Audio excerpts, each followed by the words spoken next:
Greetings and welcome to my little corner of YouTube. My name is Lindsay Pogue. I am the author of a number of dystopian and post-apocalyptic fantasy adventure romance series. And I'm here today to kick off a new series of videos that I've kind of been teasing to you guys for a while now.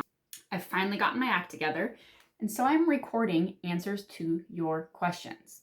Before I forget, I am going to say, if you have questions about some of your favorite books that I've written, please leave them in the comments so that I can add them to my list and continue to create little answer videos to post for all of you. This is a reader question I get asked frequently. What is my favorite book that I've written? That is a very hard question to answer because obviously when I write these books, there's something very special about all of them. I don't publish a book that I don't feel connected to in some way, that doesn't inspire me, that doesn't make me happy, that doesn't beat the crap out of me as I'm writing it.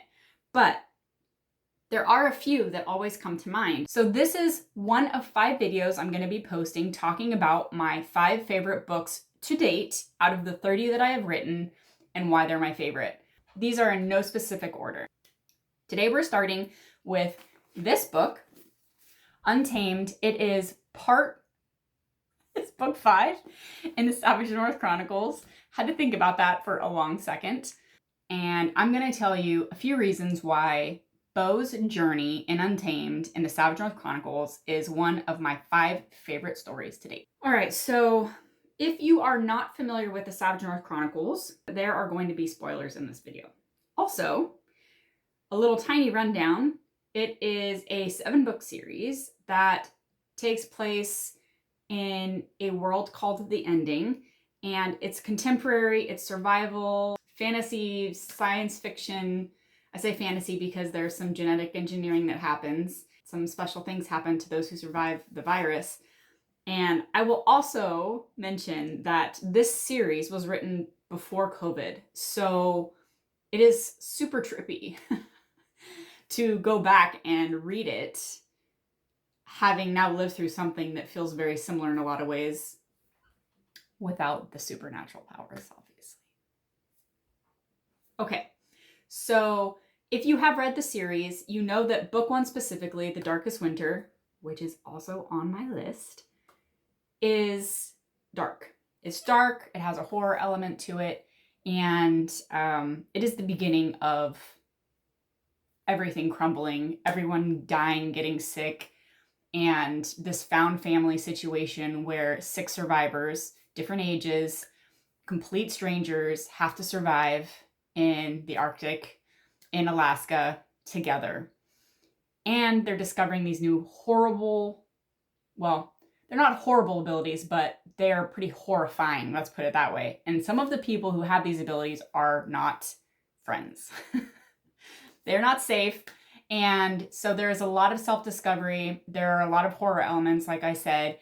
And there's also a lot of really gut-wrenching death. There's grieving. There's a lot of self-discovery. And a lot of issues with how to cope with all of that. So one of the reasons why I love Untamed so much is because I get to fast forward in a world that's completely dark and distraught 13 years, and I get to see and play with what it looks like then. That's my favorite thing about creating worlds, because I like to think forward and imagine, how are people living now? How are they using their abilities? Specifically with Beau's story, I knew from the very beginning that I wrote his character and discovered in my mind what his ability was going to be: animal telepathy. I knew when he found his wolves that I had an obstacle that I had to face at some point, because wolves don't live forever. Wolves don't live forever. So that left me with one option, and that was to give Luna specifically a very prolonged life that was unnatural to wolves, which, yeah, maybe I could have argued like some sort of connection, the fantasy aspect, maybe blah, blah, blah, blah, blah. It didn't feel right. What felt right is making Bo have to come to terms with a life as an adult without depending on the connection he has to his wolf, of him having to find his own way. And so that's what I wanted to do from the very beginning. So let's back up just a minute and remember that Bo was a curmudgeon, grumpy child. He was mean to his sister half the time. He was getting into trouble, causing a scene sometimes. But the wolves changed all of that. They gave him purpose. I mean, let's be honest. He and his sister saw horrific things in order to survive.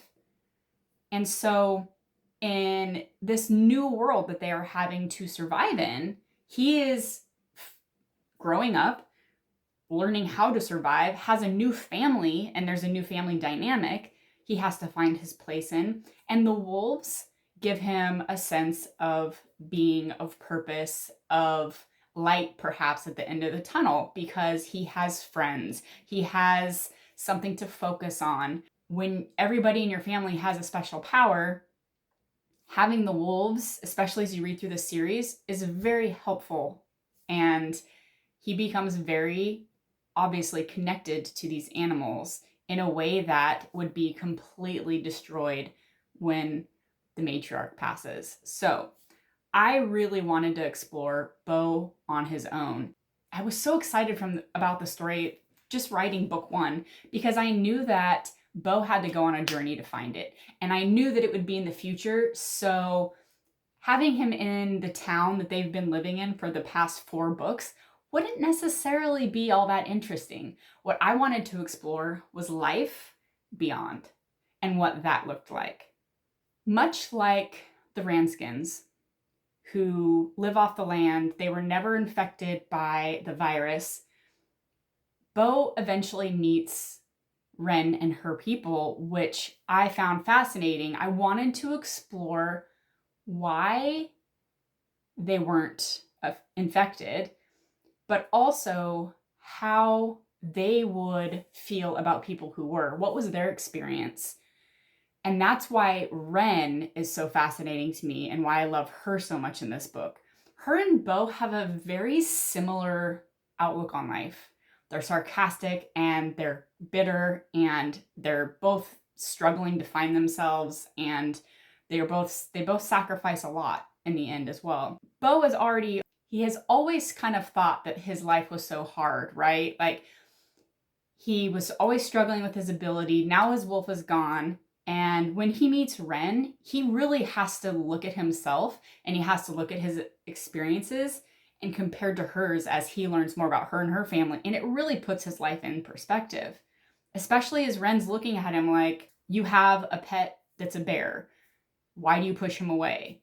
You had a wolf. Like, how you survived. You have a family that loves you. You're not afraid. Like, you're not being forced into or guilted into some sort of marriage so that you can protect your people. There's so much that Bo gets to see and learn through her that makes his character into a man. And I just absolutely love that whole process and being a part of that experience. Another reason why I absolutely love this book is Jackson. So Jackson is one of my all-time favorite characters. He might be, no, not one. He is the all-time favorite of mine. And I think it's because he is so complex and he's so strong and he's so broken. He's beautiful in so many ways. I loved writing him in this book. He's not in it a lot, but there's something so gratifying in going from what he was in the first book, in The Darkest Winter, constantly battling with himself to move past the death of his family so that he can embrace this new second chance that he has with these people that he feels guilty for caring for loving. You see him as a father. You see him as a friend. You see him so much more than what he was, and yet what he was all along. He just never saw in himself. So there's a scene when Bo returns from his journey that just melts my heart every single time. And I love Jackson. I love Jackson Mitchell. Okay. I won't say it again. I love Jackson Mitchell. Okay, so a lot of readers were probably a little frustrated with me for killing off Luna, and I understand that 100%. I knew that it would rile people up, but it was a necessary part of Bo's journey, and I really hope that being able to bring Bear into the mix, who is like this obnoxious teenager who's so much like Bo in so many ways, which is also hilarious. I was really hoping that that would help kind of ease the pain a little bit for readers. Hopefully I've accomplished that. Now, I will also say that, yes, I know some readers are like, this is a romance. Yes, there is absolutely romance in this book. There is absolutely no denying it. But this is the story that felt real, and it felt genuine to his character, and I wanted to write, that I was interested in writing. So I think something that you've probably already noticed if you have read the series in any format is that every book is very different, and every book is a progression in their characters, it's a progression in the timeline, and it's a progression in the type of story that I'm telling. Because honestly, as these characters were growing, so was I, and there were things that I wanted to discover and I wanted to write about that I wasn't able to before. So perhaps backing up for 1 second just to say that this entire series takes place in a world that I co-authored a series called The Ending series. This is the same world. So I had already written 6 books in this world. And the reason why the Savage North Chronicles to me is so amazing is because I was able to not only write it myself and get kind of go in a different direction that felt right just for me, but because I got to explore all the things that were not explored in the other series. And that's why every book feels different and every book is a different character, because I wanted to go on that journey and I wanted to see a grittier side of the beginning of the end. And I wanted to watch these characters grow up, and I wanted to see what happened to people who weren't infected and question, would there even be people who weren't infected, and what would happen to when people got older, or if people were older when they got infected. All the different things that I do explore throughout the series, they were all these nagging questions that I had. And again, kind of a lot of that in Bo's story in Untamed, I get to explore and have fun with, and I get to answer my own questions. So, if you have not read Untamed, if you have not listened to the audiobook, if you would like a signed paperback, if you would like to buy a copy of the audiobook, you can find all of this and more in my author bookshop. So I'll put a link to that below.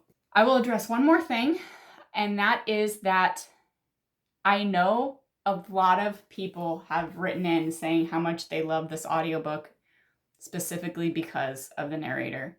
And Luis was my narrator through almost all the books except for the last one, and people were not happy about that. It just is what it is. It didn't work out with scheduling, and yeah, that's the elephant in the room. Okay, I hope that was interesting, and I have 4 more videos coming up. If they are not posted already, they will be posted in the description below. I want to give you all a big, huge thank you. If you like, subscribe, you're amazing. If you leave comments, thank you so much, because it helps me gauge what content people actually appreciate, what I should do more of. And for those of you who have given me super thanks, I appreciate it from the bottom of my heart, because every dollar that you guys donate through Super Thanks goes towards my next audiobook production. I do have an October 15th, 2024 post-apocalyptic story, survival story and romance release, and that will not go into audiobook until I have audiobook funds. So that's where your money goes. Thank you so much, and I'll see you next time.